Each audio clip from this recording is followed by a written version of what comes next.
All right, no more fooling around. Tonight's for all the marbles. If Edmonton can't get their act together tonight, that's it. Connor McDavid's going to be traded to the Montreal Canadiens. Leon Draisaitl will succumb to a bunch of injuries and eventually retire early. Ryan Nugent-Hopkins will open a bakery and actually do really well for himself and be featured in Baker's Journal, the magazine for the Canadian baking industry. We're here to recap the game. I'm here to tell you what happened tonight, and it's probably like 3 a.m. while I'm editing this. So let's get right to it. Let's talk about it. Just getting off to a better start in general, not being down 2-0 after the first period will go a long way. But there is no joy in Mudville. Mighty Casey has struck out. The chants are rising somewhere, and somewhere dreams burn bright, and somewhere fans are singing deep into the southern night, but there's no joy in oil country. Mighty Connor fell in fight. I don't know, that's what came to mind after watching this game, after watching the dominant win by the Florida Panthers over the Edmonton Oilers, making it 2 championships in a row and 2 final losses in a row for Edmonton. I'm still trying to understand what just happened. But yeah, I have to pat myself on the back a little bit about the Casey at bat reference. I think that you could argue it. I think that you could say that Edmonton played a more honorable game, but especially after that last game, you cannot say that Edmonton was the better team this series. They might have the better players, but there's going to be a lot of questions now for the Edmonton Oilers. Dang, I am getting way ahead of myself. If you're not already subscribed to the channel, please subscribe.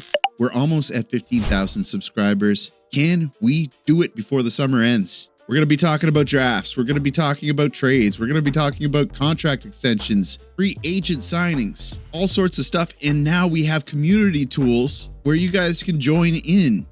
Go to the community tab on my profile. As long as you've been a subscriber, I think for 10 days or something like that. You can post memes, you can post polls, you can post status updates, whatever. Pretty neat stuff.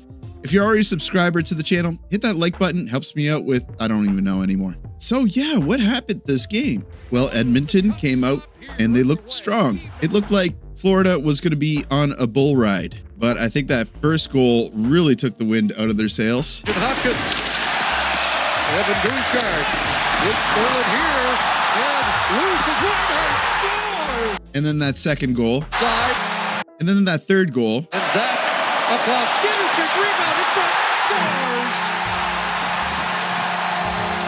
Fourth goal probably didn't help either. Verhaeghe, and it stayed in.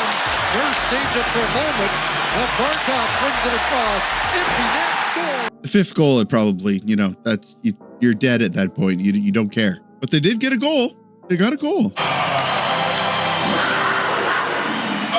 There's a loose puck in front. I'm not going to recap this game like I normally would. Let's just kind of do a post-mortem. Like I said, Oilers came out with a lot of good energy. And you can even say that they played pretty strong offensively, although I don't think that they got the same chances as Florida did. Shots were 29-25 when everything was said and done. So they drove the puck to the net. They just couldn't really click in front of the net. Meanwhile, on the defensive end of things, there were lots of breakdowns, but I think what really killed them, especially on those first 2 goals, were turnovers. Florida had 5 takeaways this game compared to Edmonton's 1. And say what you want, Stuart Skinner was not the reason why the Edmonton Oilers lost this game. Could he have saved a couple more? Yeah, but when they're scoring on high opportunity chances like this game, you don't blame the goaltender. You just don't do it. That being said, I will eat my hat if they do not trade for a goaltender next season. There's a stigma there.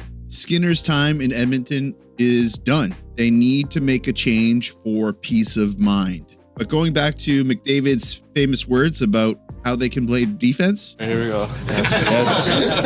Yes, we can play defense. You sure about that?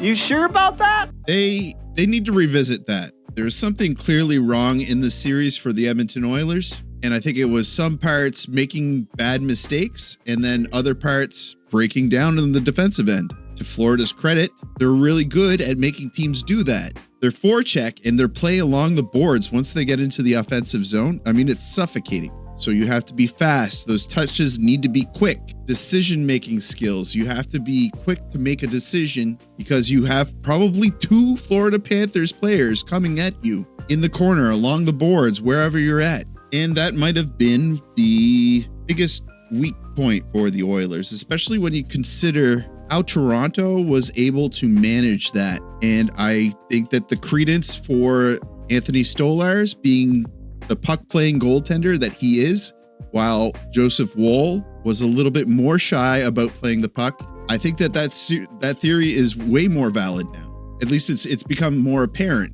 It's always made sense. Can't believe I just gave credit to the Toronto Maple Leafs. But I think credit is due. They brought it to Game 7. They lost Anthony Stolarz. You can't blame it all on losing Anthony Stolarz and shifting the momentum of the series. But there were way more flashes for the Toronto Maple Leafs. I hate to say it, but it's true. And then you go look at the records. Go look at the standings. It's clear. Western Conference, the Edmonton Oilers were the strongest team. Eastern Conference, Florida was the strongest team, but Toronto gave them problems. Run it back, Toronto. Mitch Marner, whatever, $17 million a year. There's your cup. The hero of the game has to be Sam Reinhart. It might be a small condolence to Edmonton Oilers fans, Canadian hockey fans, that Sam Reinhart was so dominant in this game because he is the definition of a Canadian hockey guy. I said in my preliminary 6 Olympics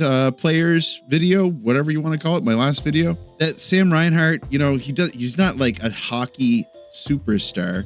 Like you don't think, Connor McDavid, Sidney Crosby, Sam Reinhart. But these last couple of seasons, 94 points, 81 points. I think he had like an 80-point season somewhere back in his career as well. Yeah, he's arrived, he's a 28, 29-year-old player, drafted 2nd overall for the Buffalo Sabres, and he's going to be representing Canada in the 2026 Winter Olympics. A guy who shows up for the big moments, and this was a big moment, and it was his big moment tonight. So maybe not such a fun game to watch. I was hoping it would be a little bit more competitive. You really think that, if you have McDavid and Draisaitl backs up against the wall, they're going to try to, make a fight. But you know what? Leon Draisaitl did not register 1 shot on goal tonight. There's going to be some follow-up. There's going to be some more post-mortem about this game, I'm sure. Can't wait to see what it is. I can't wait to see, who was playing with an injury. Speaking of which, yeah, Edmonton, they missed Hyman. Do I think that if things would have been different if Hyman were playing? Actually, that's a pretty good question. I was going to say no, but it could have been a different looking. The thing is, hockey, man. That's hockey, baby. The momentum shifts. The way that hockey works in waves. One player being out, maybe that guy's a glue guy. Maybe he's big in the locker room, like I think Hyman is. You never know what could happen. Regardless, we have our Stanley Cup champions. It's the Florida Panthers again. Maybe not the team that you wanted to win. I'm sure the Florida Panthers fans, all 20,000 of you, are really, really excited. You have like a hockey dynasty team, and nobody can take that away from you. I've said before that I don't like the style of hockey that Florida always plays, but it's like they say, if you're not cheating, you're not trying. And when Florida is playing their straight game, punishing mistakes, hard forecheck, they're still like near impossible to beat. So a big congratulations to the Florida Panthers. This is your moment. Enjoy it. That's going to do it for me. If you like the video, hit that like button. It helps me out with search results or something like that. Subscribe if you're not already a subscriber. I would love to have you. And as always, I will see you down in the comments.